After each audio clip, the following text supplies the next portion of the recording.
Hi, everyone, and welcome to Education 438, Teaching Reading and Writing in the Content Area.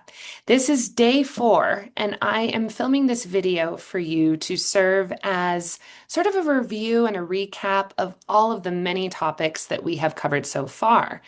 You'll notice that I'm in a different location today. This is my office at UNM. I love my office because the air conditioner is great, so it is working well for me today. But yeah, my goal for this video is just to give you some of my takeaways on content that we have covered this week. It's my hope that doing so will maybe help you internalize and synthesize all of the material as you head into working on your reflections today. So let's talk about this video. Like I said, I'm going to start with just reviewing our major topics for days 1 through 3. Then I will give you my sort of big ideas, takeaways from those topics. And of course, mine might be different than yours, and they should be, but hopefully we'll have some crossover. Then I am going to lecture briefly on 2 topics. The first is content area versus disciplinary literacy, and the second is pedagogical content knowledge and how that differs from either content knowledge or pedagogical knowledge. So I'll talk about that a little bit, and then I will end with some reminders on upcoming assignments. So let's get started. I'm going to cover or basically review all of the topics that we have gone over the last couple days. So far this week, we have spent time learning about the science of reading, what it is, and what structured literacy is. I asked you to very critically explore multiple literacy frameworks, including the simple view of reading, Scarborough's reading rope, balanced literacy, active view of reading. And once again, I want to encourage you to always think critically about these literacy frameworks, to think about who they serve, who they don't serve, and maybe to think about how they might work in combination with each other. Okay? From there, we read a lot of Jeff Spears this week, chapters 1 and 2 of Building Academic Language, and then, of course, later in the week, chapters 3 and 4.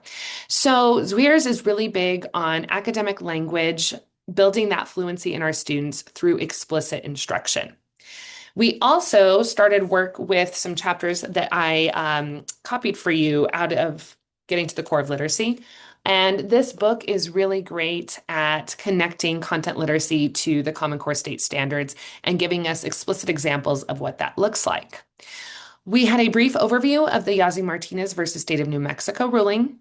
And then we looked at 2 frameworks for curriculum and unit design, both backwards design and universal design for learning. I'm going to keep coming back to these because these are the 2 frameworks that are really going to help you think about and structure your unit plan. Our unit plan is rooted in both of these models, and so it's important to always be going back to them.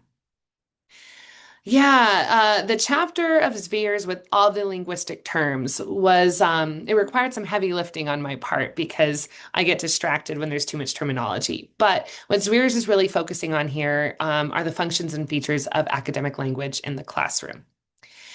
We continued with work on Common Core state standards. It's the basics of the Common Core, positives, and potential drawbacks as well. I try to give you a balanced look at anything that involves kind of required literacy frameworks, standards, etc. And then, of course, specific strategies for building background knowledge in the classroom, and also how background knowledge differs from prior knowledge. So that is a lot to cover in 3 to 4 days. And I want to thank you all for hanging with me. Like I said, this is a blitz class with a ton of content, and I know it can get overwhelming. So you should give yourself a pat on the back for the work that you've done thus far. All right, I want to share some of my major takeaways from our readings, our resources this week. These are takeaways that resonated with me both as a teacher and as someone who teaches teachers. So I'm going to start with the first one. One of the things that I continuously am thinking about this week is that reading instruction should be informed by more than just educational research. I really feel this way about any topic, right? Interdisciplinary knowledge and intertextuality between disciplines is so important. We get a better understanding of a topic through looking at it through looking at it through the lens of multiple disciplines. So I really like the idea that reading instruction and really literacy instruction in general should be grounded in research from psychology, neuroscience, cultural studies, linguistics, and beyond. Reading instruction should also be informed by scaffolding, differentiating, and the need for explicit instruction. We talked about explicit instruction a lot in our class on Tuesday, and so I keep going back to that, right? That importance of explicit instruction, but also the importance of scaffolding or building on content as it increases in complexity for our students, and differentiating based on the kind of student learners we have in our classrooms. Another big takeaway for me, and honestly, maybe the most important, is this notion of the need to validate and build upon the thinking processes and the funds of knowledge that our students are already bringing to the classroom, right? So they're already coming to our classroom spaces with so much expertise and with various ways of thinking about content and thinking about knowledge. So we're meeting them there, but we're also explicitly teaching them the language, right? That academic language to navigate school spaces. So this means that our goal as teachers is twofold, right? Validating what they're coming to our classrooms with, and also explicitly teaching them what they need to be fluent in our particular disciplines and in sort of school in general. The overall goal then is to minimize barriers and maximize learning for all students. And the ways to think about doing this is building student academic language, thinking about content literacy and disciplinary literacy. I'm going to talk a little bit about this later in this video. And then to, as teachers, return to backwards design and universal design for learning as frameworks from which we can accomplish this goal. This goal also strongly aligns with the Yazzie-Martinez decision, which calls for culturally sustaining and multilingual learning for New Mexico student populations. Continuing on my takeaways. Okay. Oh, I love this. So the types of academic thinking that we use in a given subject are not always limited to just that subject, right? So if we're building these academic language skills in our students, there's going to be a lot of crossover, okay? And of course, there's disciplinary specific terms and vocabulary. We talked about this during our first Zoom meeting, but there's also a lot of crossover. And I think about this all the time, right? Because in higher ed and in our careers, we don't use isolated skills, right? It's a lot of crossover happening all the time. So the last two big takeaways for me, I like this idea of a gradual release of responsibility. So it all comes back to scaffolding, right? Scaffolding is going to provide high levels of support in early stages of learning for our students. Gradually, it's going to take that support away so that our students, our learners, develop independence. So I feel like this is always we're always navigating, right, what the proper amount of support is. We don't want to give too much. We don't want to give too little. And we also want to continuously assess where our learners are at and what supports they need, what supports they're ready to let go of. I also really, really liked this quote from Sweers. So, avoiding linguistic enabling, we must be careful not to rob our diverse students of the opportunities to think more deeply and respond academically, even when we think they will struggle or when we think we don't have the time. This quote resonated with me so much. I can't stop thinking about it. If I had done a pod post this week and had been asked to choose a quote, this would have been my quote. So those are my kind of big major takeaways, the big ideas that I'm sitting with as we start to round off this first week. And if I were doing a reflection tonight, these are some of the big ideas that I would try to synthesize this week's material under. So I want to talk briefly about two topics today. One that you are doing a reading on, and one that is just going to be me talking a little bit about it here. Okay. So I have included an article under today's module on content area versus disciplinary literacy. And you're going to get to engage with that article and understand this a little bit better. But I want to give you a brief overview here because a lot of times we use these terms interchangeably. I have to be careful not to as well, but they mean different things. So I've given you two graphics here. When we talk about content area literacy, okay, we are talking about teaching reading and writing skills in our content area that are common or can be applied across disciplines, okay? So these are general skills that students can learn in one content, but might be applicable to other contents as well. I'll give you an example, right? So in English, in the content of English, I often teach how to identify author claims, okay, or arguments. This is a strategy, this is a skill that is transferable across multiple subjects. And if students are learning how to do that work in one subject, it's going to ease the cognitive load in other subjects as well, because it's a skill that they've already developed. So, content area literacy then are these kind of general academic skills that we can hone in and work on within our content, but students can also use them in other contents as well. Disciplinary literacy, on the other hand, okay, are literacy skills that are unique to each discipline. Okay, so the emphasis goes beyond basic skills that go across subjects and focuses on skills that are necessary for fluency in that particular discipline. And the article will give you some really specific examples of this that I think are really helpful. If you look at the second graphic here, right, if we're thinking once again about disciplinary literacy, we're thinking about how specific content works within a particular discipline, okay? Understanding the unique features and uses of words and vocabulary literacy skills within that discipline.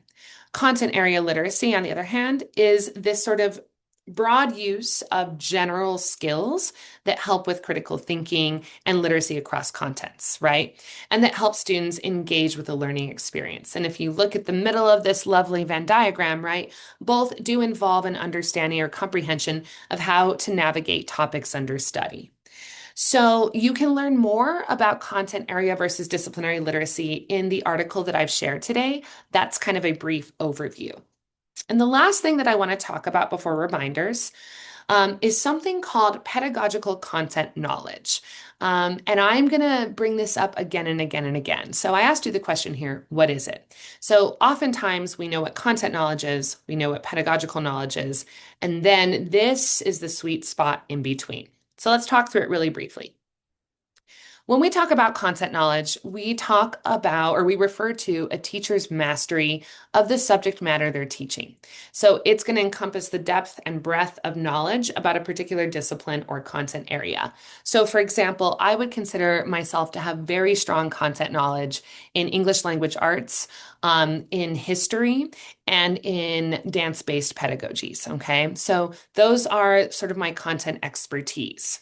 But we know that content knowledge alone is not enough to be a very effective teacher. Okay. You also have to have pedagogical knowledge, and that's generally what you develop in your teaching program. So this is going to focus on the knowledge about teaching itself. So teaching methods, instructional strategies, classroom management techniques or tools, assessment practices, and understanding how our diverse students learn. So, pedagogical knowledge involves things like learning how to lesson and unit plan, okay? What teaching methods to use? Are we going to do a lecture? Are we going to do a small group discussion? Is it going to be a whole class discussion? Is it going to be a hands-on activity? How to ask questions to check for student understanding, and how to differentiate instruction. So, all of that falls under pedagogical knowledge. Now, our goal, right, as teachers, and this is a goal I'm always working towards because this goal is never complete, is to master pedagogical content knowledge. So this is, of course, having the strong content knowledge in the area you're teaching, but also understanding pedagogy, okay? It's that specialized how. It's this unique ability to take the complex subject matter of your content and anticipate what students need to learn that well. It's taking that content and translating it into engageable, understandable, or engaging, understandable lessons, right? That meet students where they're at, but also push them. So, your question for today, your attendance for today comes from answering this question. Okay, so commenting with your name. And then here's the question: where do you feel like you fall on this? Do you feel like you have strong content knowledge, but maybe not strong pedagogical knowledge? The reverse, do you feel like you have strong knowledge of pedagogy, but you still want to build up your content skills? Or do you feel like you're falling somewhere in the middle right now within that sweet spot of pedagogical content knowledge? So there's your question, right? Where do you fall within this lovely Venn diagram? All right, that is all I have for you all today in this video lecture. So due tonight by midnight is reflection number 1. You will have zero reading tomorrow and over the weekend because your next few days, as I mentioned in our Zoom meeting, will be spent working on stage 1 of your unit plan. So tomorrow morning, you will have a very extensive breakdown video that you can pause and go through and return to. I'm going to give you a plethora of examples from stage 1 unit plans from some of my students last semester. But what will help you as you go into tomorrow is to keep brainstorming what you want your unit topic to be, what grade level you want to teach it at, and some potential texts that you could use to help students build knowledge in that topic. So please, as always, email me if you have questions or you need to set up Zoom office hours. I am so enjoying this class so far this summer. I loved our first Zoom meeting together. I'm really enjoying engaging with your work. It's a lot, but you all are really doing a great job of keeping up. Please reach out if you have any questions. I hope you enjoyed this video, and we will talk soon.